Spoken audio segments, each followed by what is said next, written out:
और सियासी खबरों में सबसे पहले बात महाराष्ट्र के चुनाव की, जिसमें वोट जिहाद के मुकाबले अब धर्म युद्ध का नारा गूंज रहा है। घोषणा पत्र के वादों के बाद अब प्रचार के अंतिम चरण में महायुति ने खुलकर हिंदुत्व कार्ड खेल दिया है। देवेंद्र फडणवीस का दाव क्या पासा पलटने की ताकत रखता है, समझिए इस रिपोर्ट में।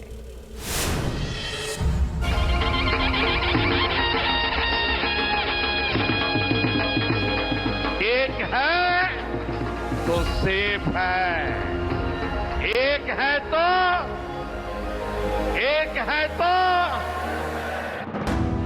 महाराष्ट्र का चढ़ा सियासी तापमान, वोट जिहाद वर्सेस धर्म युद्ध का ऐलान। महाराष्ट्र में चुनावी तारीख जैसे जैसे नजदीक आ रही है, वैसे वैसे बदलते चुनावी मुद्दे सियासी पारे को और गरमा रहे हैं। वोटों के ध्रुवीकरण की कवायद तेज है। ऐसे माहौल में बटोगे तो कटोगे जैसे नारे के बाद लव जिहाद, वोट जिहाद की बात।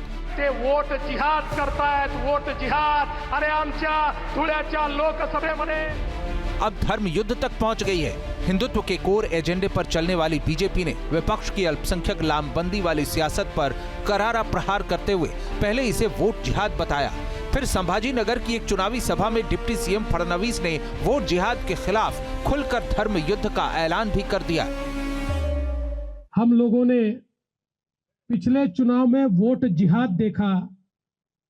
एक प्रकार से उनके सारे धर्मस्थलों के ऊपर बैनर लगे, पोस्टर लगे, कस्में दिलाई गई और लोगों को वोटिंग के लिए बाध्य किया गया और कहा बस एक ही चीज करनी है, मोदी जी को हराना है।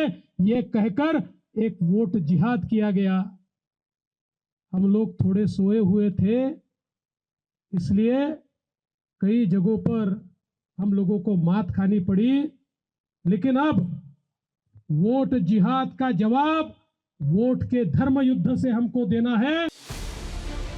जाहिर है महाराष्ट्र चुनाव को धर्म युद्ध बताकर फडणवीस एक खास वर्ग के वोट बैंक के सामने हिंदू वोट बैंक में बिखराव नहीं होने देना चाहते।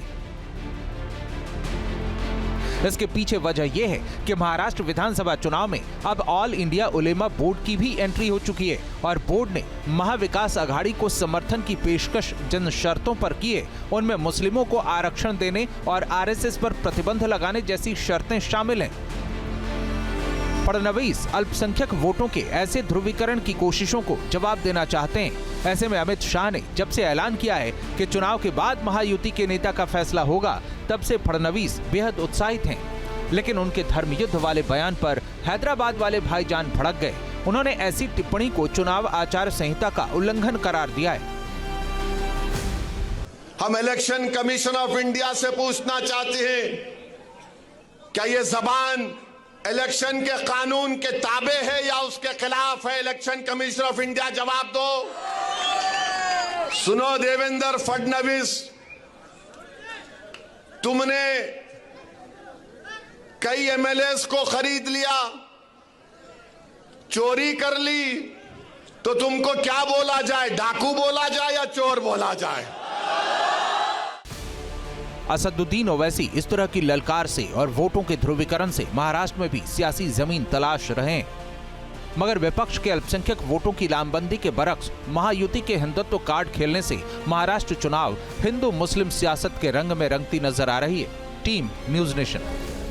न्यूज नेशन अब व्हाट्सएप पर खबरों की ताजा अपडेट के लिए न्यूज नेशन के इस क्यूआर कोड को स्कैन करें।